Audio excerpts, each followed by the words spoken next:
So graphing rational functions is a little bit different from reciprocal functions. What's different when we look at it is that the top has some kind of like expression to it. It's not just a constant. The reciprocal function that you do in grade 11 is always just a number on top, 1 or 2 or 3 or something like that, right? Which would be a vertical stretch or what have you. But in this case, now we've got something a little bit more complex. And so you notice that all of that work simplifying rational expressions is an important part of this. As well, when we start solving equations, it'll be part of that as well. Okay, so one of the tricks, again, this is going to be different from when we did reciprocals of functions. So we did like a reciprocal of a quadratic. This is a little bit different from that. So that's one kind of thing that we did last week, which you want to understand. Judging by your learning goal, I forgot to give those back. I'll give those back after. Looked like people had a pretty good sense of that. But it really helps if you've seen all these different kinds of graphs a handful of times, right? You want to have seen those reciprocals of quadratics, of absolute values, all the different kinds that you can get. And we saw some in a lesson, but there are other types. You want to have seen all those. And then same with this. So you're going to notice a lot of patterns, and you're going to notice that a lot of the graphs have similarities. So we are going to figure out how to calculate the specific things that we need. But if you've done it enough and you have a good sense of what these graphs tend to look like, this is what I'm saying is it makes it quite easy, I think. Okay, and the math part of it, the computation's pretty straightforward. Okay, which would be probably good to nail this stuff. So one of the things that we really need to know, and this is what we looked at on Thursday, was how to find the asymptotes. So when you are graphing one of these, you're going to state the asymptotes. That's part of it, and draw them in. Okay, because then we're going to base the rest of the curve around that. And then the next part is, though, how do I know what the function looks like around the asymptote? So just briefly, let's say my asymptotes go like this. My graph is either going to go like that, or it's going to go like that. There are other types as well, you'll see those, but this is sort of the standard type. So how do I know which one it is? And there's a couple of tricks that we're going to go over. And again, the math computation part is easy, but you have to show the work and do the work to show which type it is and what the behavior around the asymptotes is like. That's an important part of this process, is getting a sense of what the behavior is like around the asymptotes. Okay, so and then we're also gonna find all the intercepts. So we calculate those. This says state where the function is positive and negative, so we'll do that. I think the homework says some of that as well. And determine the behavior around the asymptote. So let's get to it. Whatever you start with is whatever you start with. Like, you may have your own thing, but let's start with the vertical asymptote. Somebody tell me where the vertical asymptote is. Nice. And how'd you get that? Yeah. And very good. So this should be familiar because of all the work we've done with polynomials. You just have to remember, if it's not like factored, then you would have to factor it and so on. Yes, very good. Okay, it only has the one horizontal asymptote. Yeah, y equals 2. How'd you get that? Yeah, so the coefficient of, in this case, the x term on top over the coefficient of the x term on the bottom.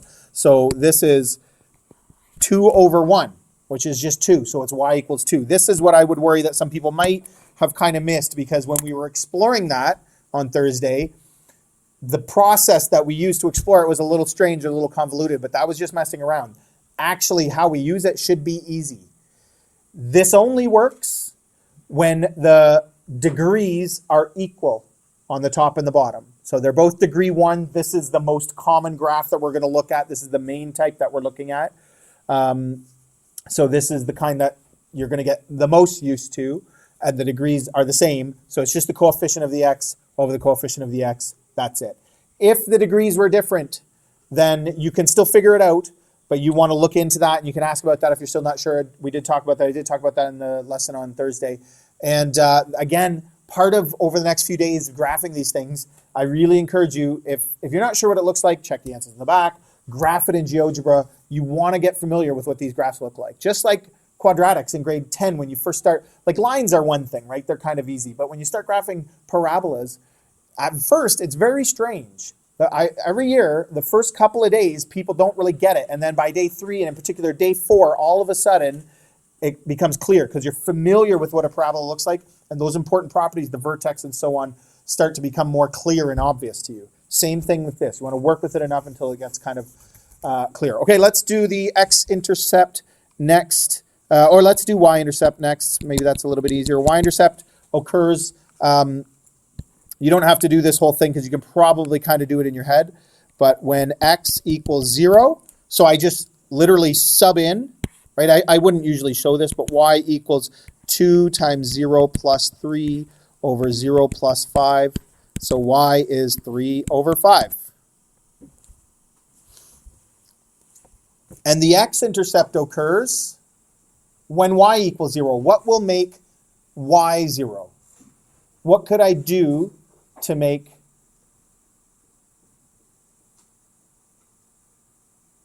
the whole right side is 0, then that's the same as y, right? So how do I do that? Cameron? Very nice. And so as long as it's in this rational form, notice that we're not talking about equations where it's like a +4 on the end or something like that. Okay, that's not going to happen for us. If the numerator is 0, then the whole thing is 0. So that's exactly right. Very good. X-intercept. So again, very familiar for us. Occurs when y equals 0. But basically what we want is the top 2x plus 3 to be 0. So again, that's going to occur at negative 3 over 2.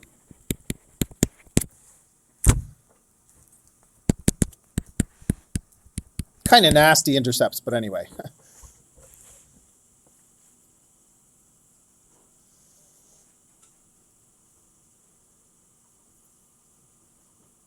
Good so far? So here's how we are going to determine the behavior around the intercepts, around the asymptotes. So we're going to do a little bit of math, then we're going to graph it, and I'll talk a little bit more about exactly why that math worked, and you want to make sure you understand it. And there is some notation here that you have to make sure you get. But otherwise, like I said, the computation part is fairly straightforward. Okay, so let's start with the vertical asymptotes. My vertical asymptote is when x equals negative 5. So some of the behavior around that is going to happen just before negative 5, and some of it is going to happen just after negative 5. That's where the asymptotes are approaching, that's where the function is approaching the asymptote, right? So if I calculate at negative 4.9, that's going to be just before the asymptote. Does that make sense? So we're just going to calculate it. Might get some nasty decimal stuff here, but so bracket 2 times negative 4.9 plus 3 bracket divided by bracket negative 4.9 plus 5.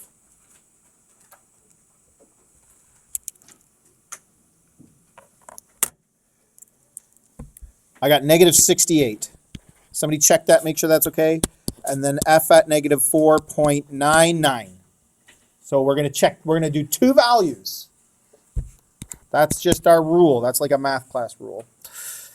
2 times negative 4.99 plus 3 bracket divided by bracket negative 4.99 plus 5. I got negative 698. Got that? So what's happening here? See, this is why we're doing 2. This is why you're going to do 2. Honestly, realistically, between just us, 1 would be enough. Like, 1's going to give us enough information, but I want you to do 2 because we're showing something important here. What are we showing? Zoe? As the function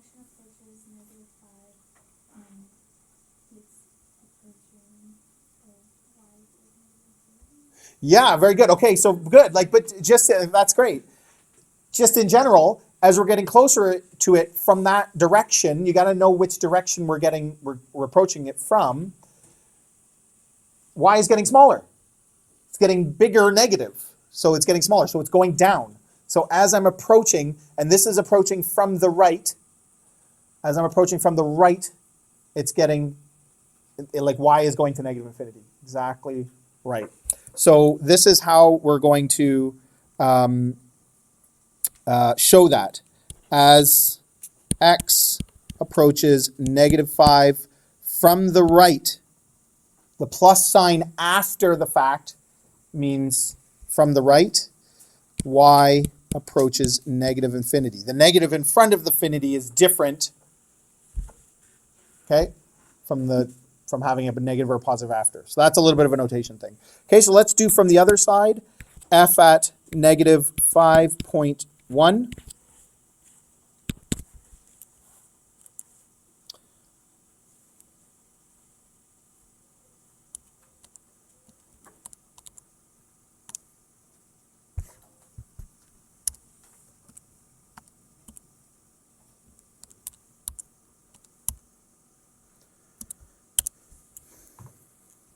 So what would you expect to happen here? If you know what these graphs are supposed to look like, we would expect this one to be positive. Like if one of them is negative, the other one's going to be positive, right? But again, we're not going to take those shortcuts. We're going to do the full test.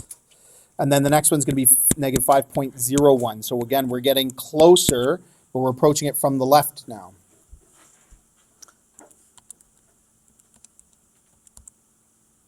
Oops.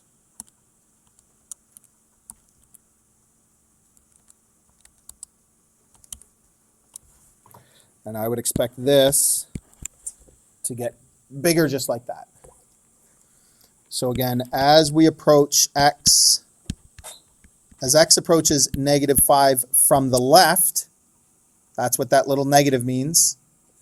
It's a little bit weird because I'm in the negatives in both cases, but that's what we mean by approach from the left or approach from the right. That's our notation for that. Y is approaching positive infinity.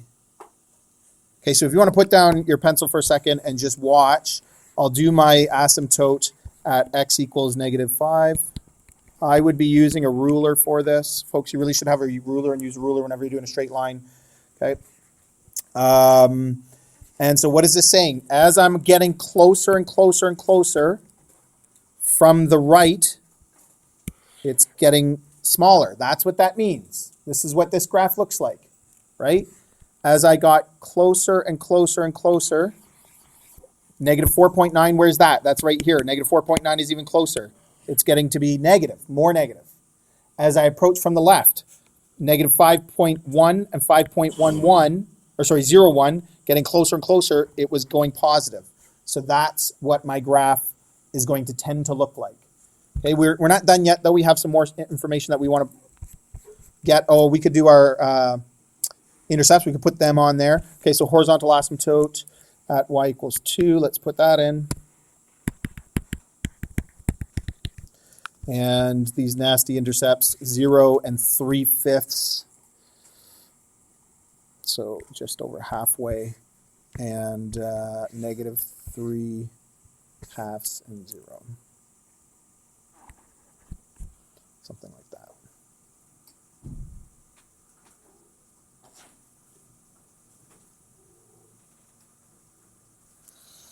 Okay, we got a little bit more testing to do because all we've done is tested the vertical asymptote. So it's a little bit of work, but it's not hard work. This is what I'm saying. So now what I'm going to do, so this is the vertical asymptote tests. So let's do the horizontal asymptotes. How am I going to do that?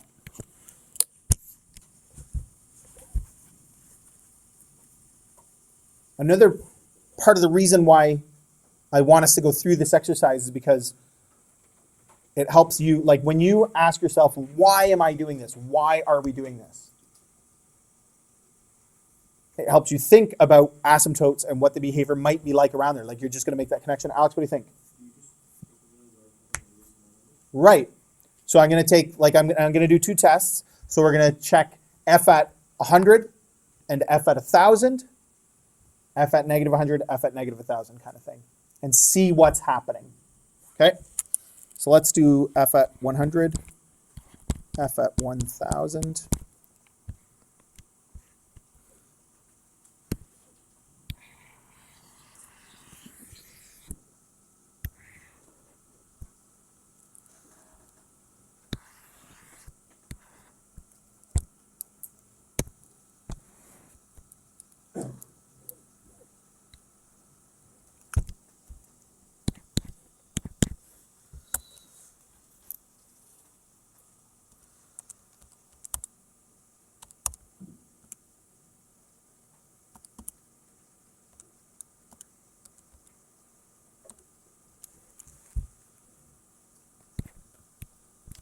So I got 1.93.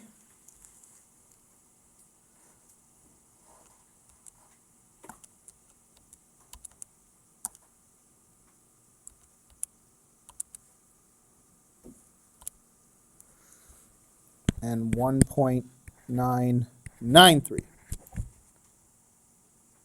So what's happening?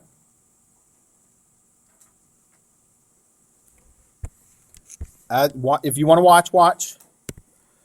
Remember, we already know that I know that the curve's going through here. And I know that it's approaching negative 5 asymptote from the right as it goes down like that. We tested that.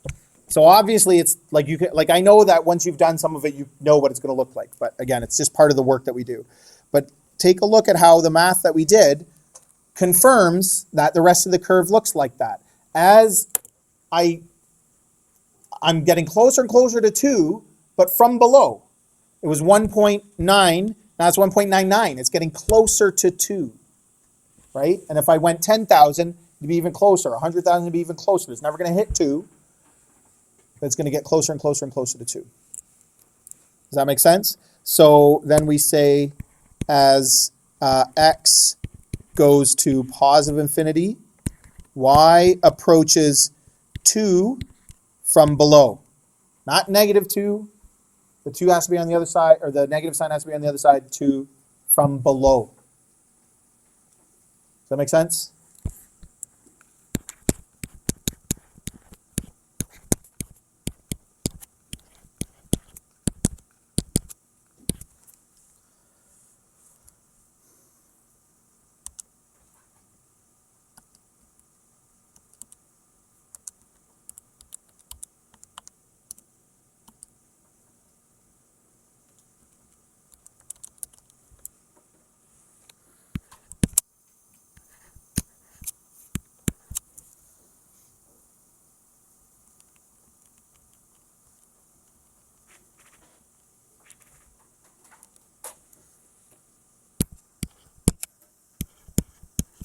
And as we would have suspected, that's what's happening. So as x approaches negative infinity, y approaches 2 from above. Like, I want you to picture this in your head. What do these numbers getting smaller like that, closer to 2, what does that mean? How is that telling us this behavior? It's a bad graph, but anyway. And so then I'm going to go like this.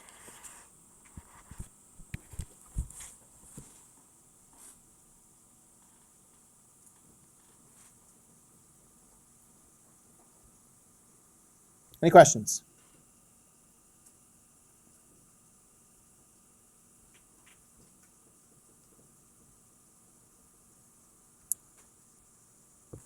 The other thing it says is, when is the function positive and when is it negative?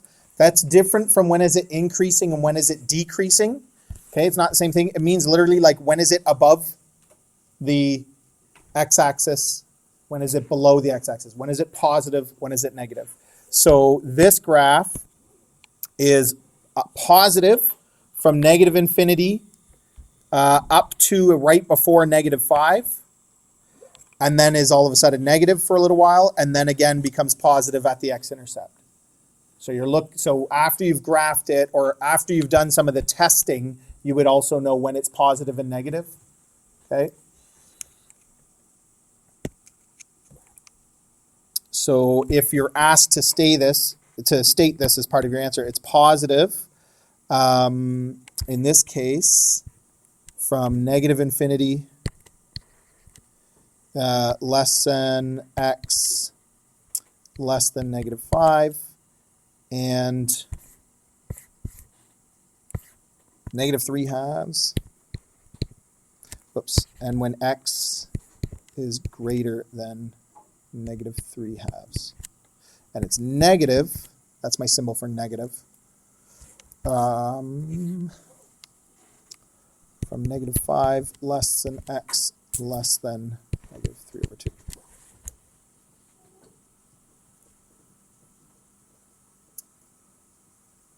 Any questions? Let's try another one.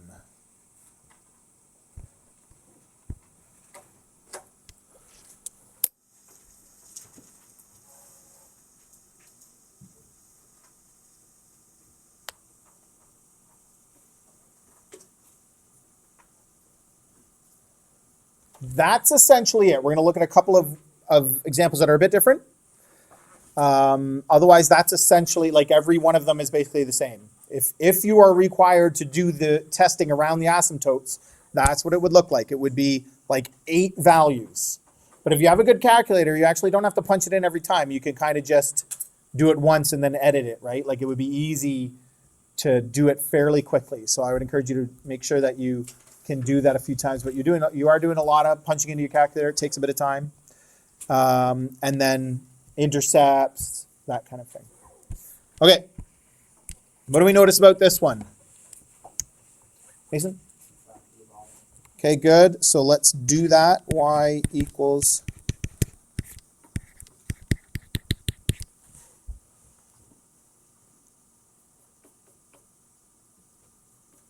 what does that do? Hunter? There's a hole in this function. This is like a restriction. X cannot equal negative 1. There's no asymptote. And so I am going to finish that, right? Like, we simplify it, but we just understand when we divided x plus 1 and x plus 1, when they divided, what impact that has on the function. And so what is this graph? Y equals 1/2. It is just literally a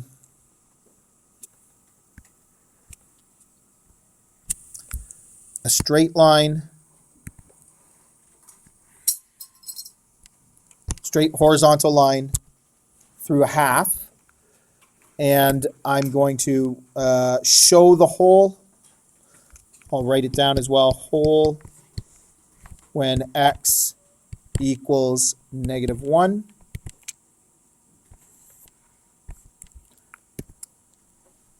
So we just put a hole.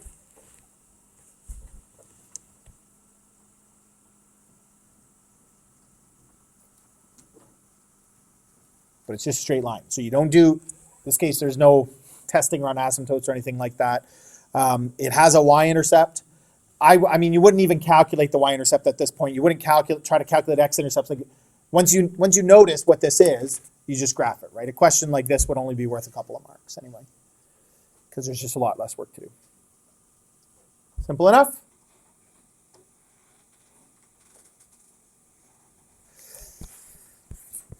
Okay, let's try another one.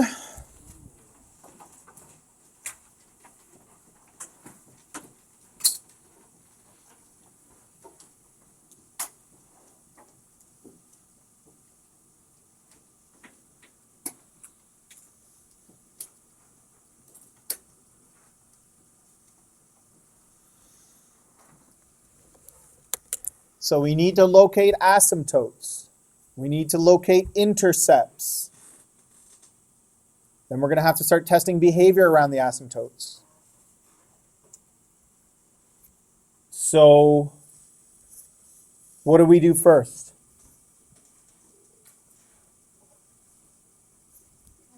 Factor everything. Very good.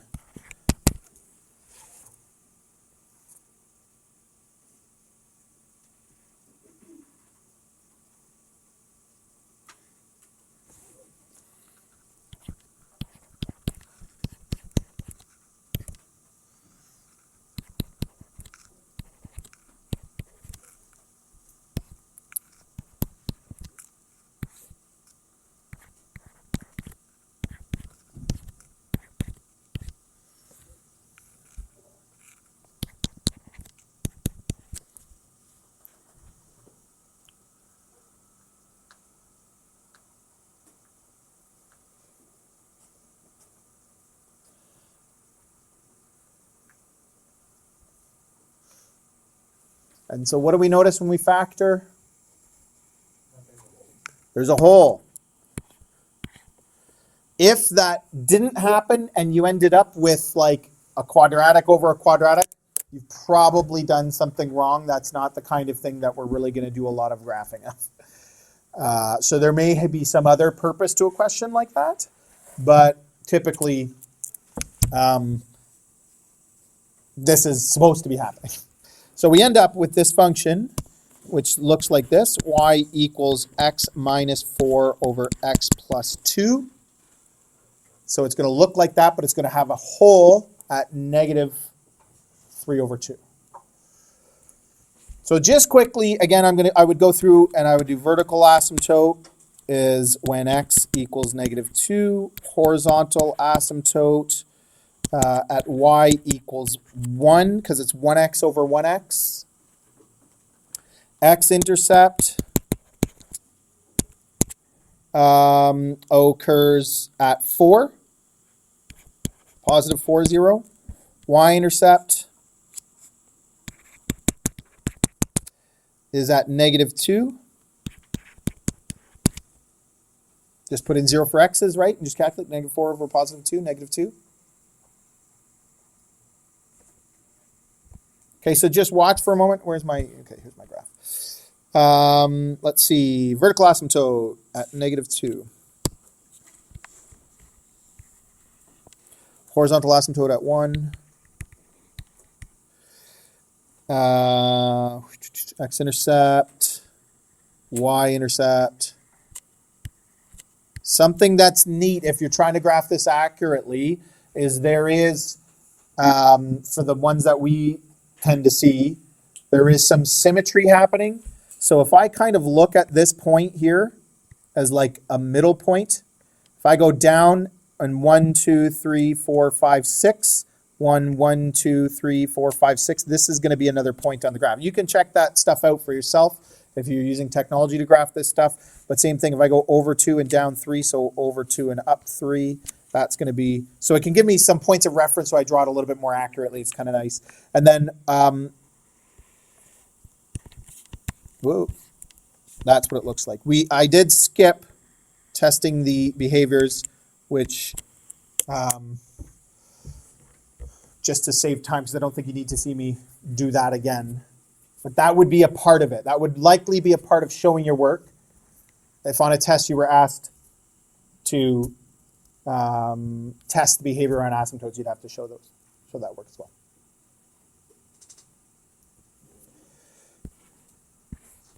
And the last one, I don't think we're going to do any work. Let me just talk about it very briefly. So this is the kind that that you wouldn't actually, yeah, sure. For the last one, don't we have a hole at a negative? Yeah, you're right. I forgot to draw in the hole. So at negative 1.5, which is like going to be way down here somewhere. So you would just draw it in where it seems to be on your graph. Good.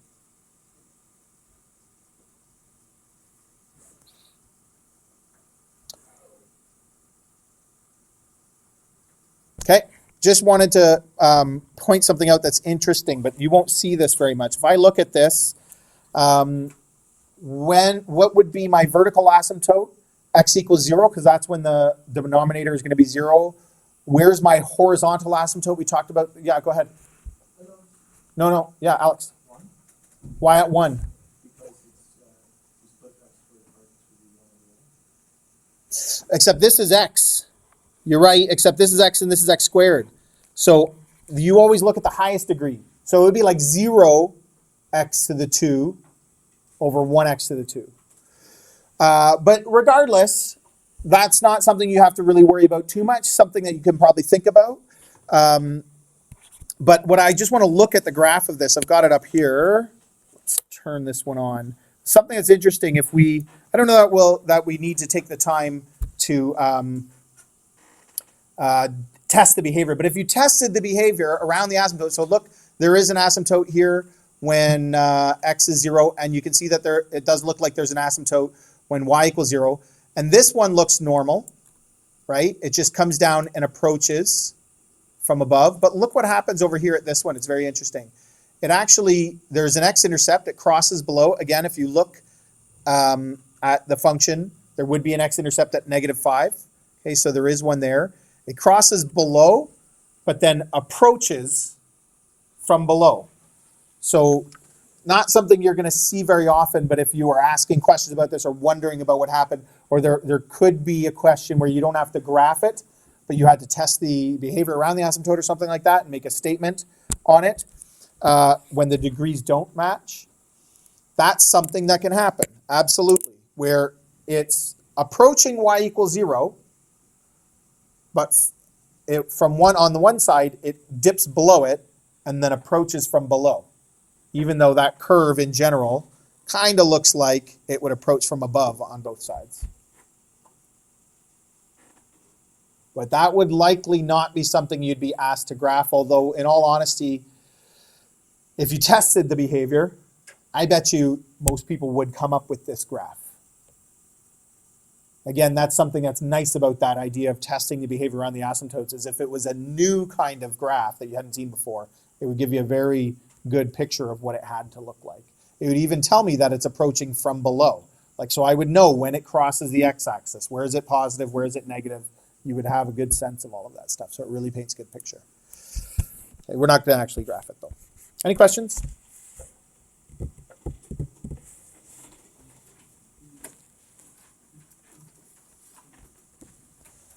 So again, some of the questions in this practice say, you're supposed to be graphing it. Some don't, but I would encourage you, at least for some of them, you might want to graph it with technology anyway. Just gives you a sense of what it looks like. I think it would really help if you have a computer handy, punch it into GeoGebra just to see what it looks like. Might give you a bit of a sense of some of those different unique ones, like that last one that we saw. It's interesting to think about, but you won't be graphing at least anywhere near as much.